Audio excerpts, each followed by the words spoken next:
Assalamualaikum warahmatullahi wabarakatuh. Perkenalkan nama saya Muhammad Arif Pratama. Pada kesempatan kali ini, saya ingin mempresentasikan tugas besar 2 Pendidikan Anti Korupsi dan Etik UNB tentang peranan mahasiswa dalam pencegahan korupsi. Yang pertama adalah latar belakang. Korupsi adalah isu global yang mempengaruhi berbagai aspek kehidupan masyarakat, mulai dari ekonomi, politik, hingga sosial. Di Indonesia, korupsi telah menjadi masalah kronis yang menghambat perkembangan negara dan kesejahteraan rakyat. Korupsi didefinisikan sebagai penyalahgunaan kekuasaan dan untuk keuntungan pribadi. Bentuk korupsi sangat beragam, termasuk suap, penggelapan, nepotisme, dan pemerasan. Semua ini merugikan masyarakat luas dan merusak integritas institusi publik. Kemudian, dari korupsi tersebut menimbulkan sebuah dampak negatif, yaitu terhadap beberapa sektor. Pertama, ada sektor ekonomi, itu korupsi mengakibatkan kerugian finansial bagi negara dan memperburuk kemiskinan. Kemudian ada kepercayaan publik, yang dapat mempengaruhi kepercayaan masyarakat terhadap pemerintah dan institusi publik. Kemudian ada pembangunan, yaitu menghambat pembangunan sosial dan infrastruktur, serta menurunkan kualitas layanan publik. Kemudian ada peranan mahasiswa dalam pencegahan korupsi.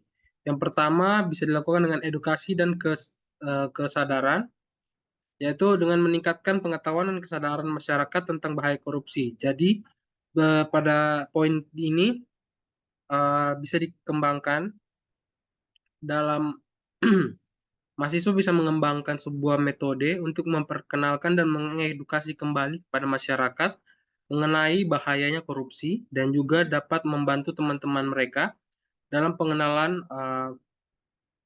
korupsi itu sendiri. Kemudian ada pengawasan dan pelaporan, yaitu untuk memantau aktivitas pemerintah dan melaporkan tindakan korupsi.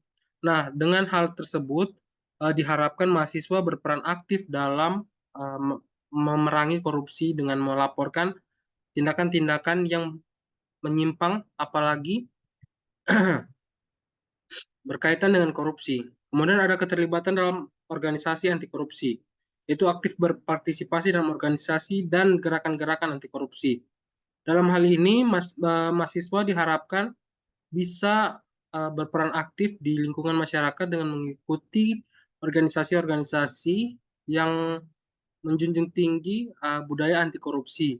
Dan diharapkan dari mahasiswa tersebut dapat menerapkan ilmu-ilmu yang dia dapatkan di organisasi yang dia ikuti.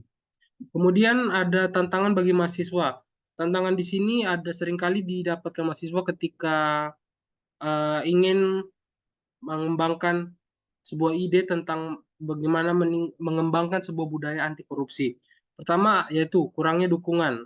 Tantangan yang pertama dalam mendapatkan dukungan dari pihak kampus atau pemerintah.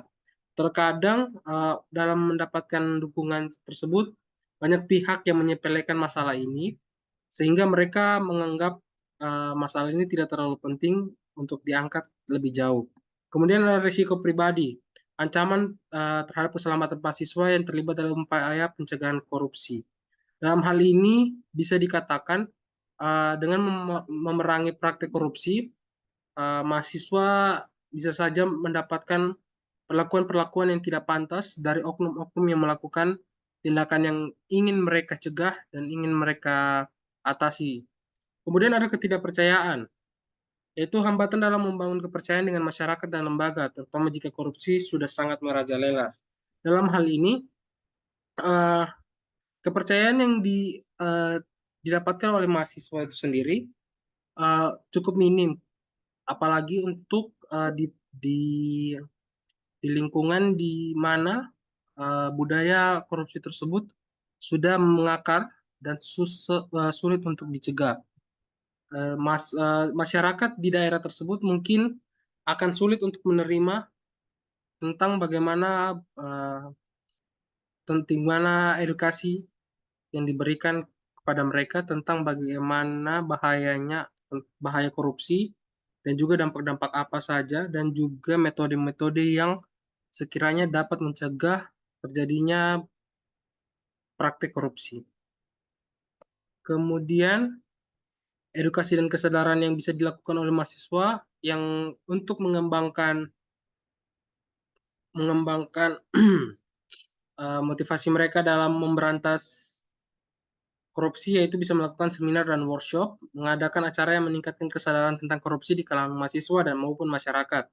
Kemudian ada kampanye media sosial dengan melakukan pemasaran informasi melalui platform sosial media yang untuk menyebarkan pesan-pesan anti korupsi secara luas dan efektif. Kemudian ada pendidikan formal, mengintegrasi materi anti korupsi dalam kurikulum pendidikan untuk membentuk generasi yang lebih sadar dan berbahaya dan sadar akan bahaya korupsi. Hal ini lebih tepatnya dapat dilakukan dengan bantuan dosen-dosen dan petinggi, mungkin dengan tenaga-tenaga pendidik lainnya.